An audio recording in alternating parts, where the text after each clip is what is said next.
Bonjour à tous, j'espère que vous allez bien. Je suis heureuse de vous retrouver pour cette deuxième vidéo. Si tu as raté la première, je t'invite d'aller la visionner sur l'univers d'Angélique Angèle sur YouTube. Et si tu n'es pas encore abonné, je t'invite à le faire. Aujourd'hui, nous allons voir les corps subtils. Comme chaque être vivant sur cette terre, nous ne sommes pas qu'un corps fait de chair. La réalité est tout autre. Nous possédons différentes couches de corps subtils au nombre de 7 et ils sont emboîtés à la manière des poupées russes, tout en s'interpénétrant les uns dans les autres. Au fur et à mesure de votre avancement spirituel ou de votre pratique, le premier corps que vous pourrez voir avec vos propres yeux sera le corps éthérique.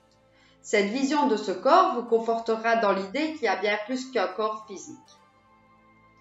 Avec une certaine luminosité, il est très facile de voir le corps éthérique.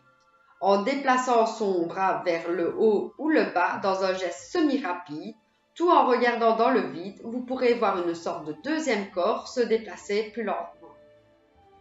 Le premier corps que nous allons voir est le corps physique, le corps de chair. Ce corps est un microcosme à l'image de l'univers. Ce corps nous permet d'expérimenter la matière.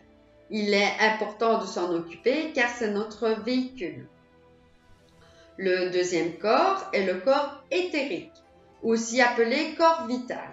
Il est constitué de ce que l'on appelle l'énergie vitale. Ce dernier vitalise le corps de chair, il reproduit la forme du corps physique en le débordant de quelques centimètres. Il a été mis en évidence par l'effet Kirlian et il existe des exercices assez simples pour voir ce double. Ce corps assure la surveillance du corps physique en l'absence de la conscience. Le troisième corps est le corps astral, appelé corps émotionnel ou corps des désirs. Les émotions et les désirs de l'être se reflètent dans ce corps, provoquant des variations de couleurs intenses dans l'aura. C'est dans le corps émotionnel que sont stockées nos peurs et nos angoisses.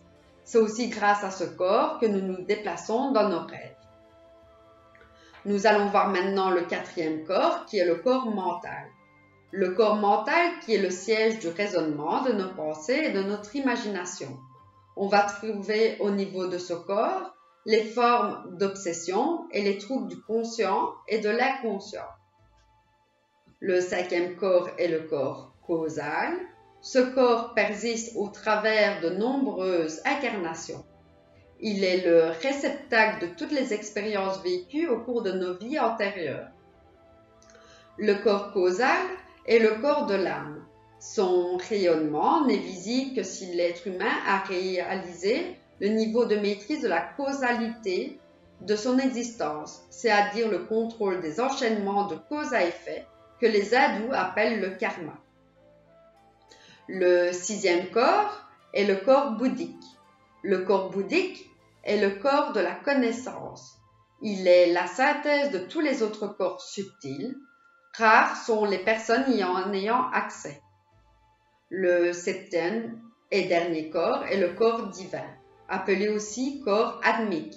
Une fois atteint ce plan ultime, nous sommes en mesure de nous dégager du cycle des réincarnations et réintégrer la conscience de Dieu.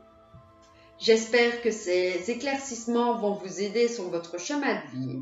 Je vous fais de gros bisous et je vous dis à bientôt dans une prochaine vidéo.